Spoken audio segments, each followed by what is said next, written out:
It's 3:17 in the morning.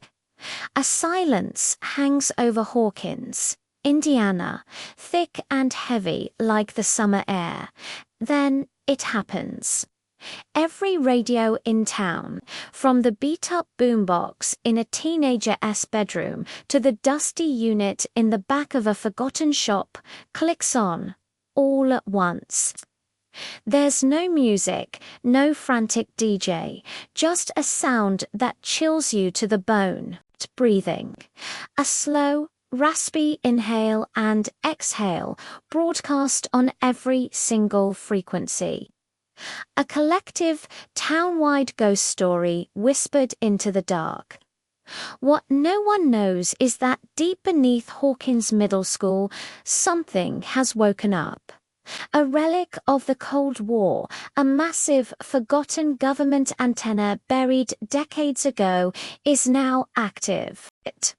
It's humming with a power that feels ancient and wrong.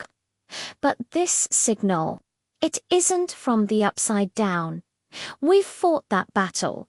We've seen those horrors. No, this is something else. This signal is coming from the future. At first, the effects are subtle, easy to dismiss. You're walking down the street and the light from a lamppost seems to bend, to curve around you for a split second before snapping back.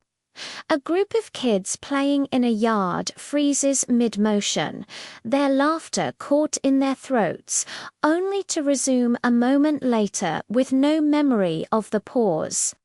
Your shadow lags a step behind you, a dark mimicry struggling to keep up. These are reality glitches, tiny tears in the fabric of our world, caused by each pulse from the buried antenna. It's like the universe is buffering, struggling to process a signal it was never meant to receive. One kid, a quiet AV club enthusiast named Leo, doesn't dismiss it. He's always been an outsider, more comfortable with wires and wavelengths than people. But when his radio crackles to life with that terrifying breathing, he doesn't just turn it off, he hits record. He spends days locked in his basement, surrounded by oscilloscopes and cassette decks, trying to decipher the static-laden broadcast. He filters the noise, slows it down, reverses it.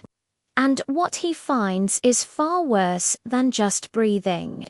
He hears voices, faint, desperate whispers buried beneath the rasping sounds.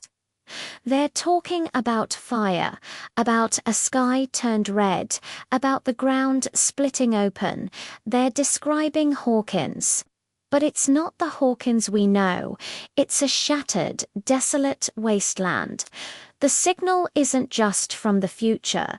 It's a recording, an audio diary of the end of our town, sent back as a desperate, final message.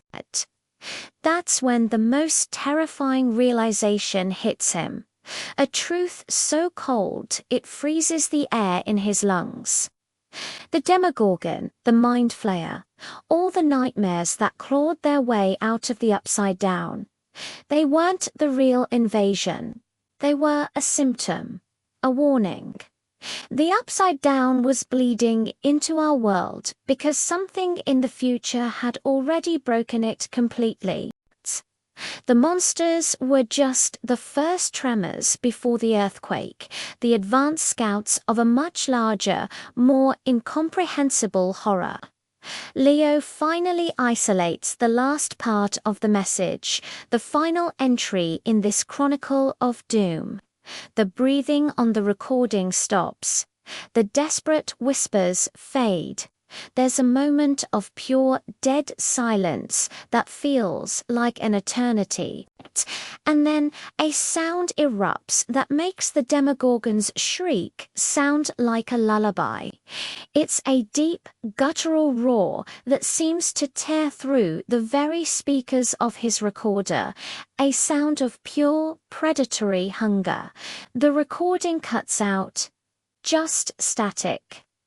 Back at Hawkins Middle, the ground begins to tremble. The old discarded antenna, buried for half a century, starts to move. Metal groans and shears as massive petal-like sections of the dish peel away from its center. They unfold slowly, deliberately, like a grotesque flower blooming in the dark. But it's not a flower, it's a mouth, opening wide just like a demogorgon, ready to scream its greeting to a world that has no idea it's already been devoured.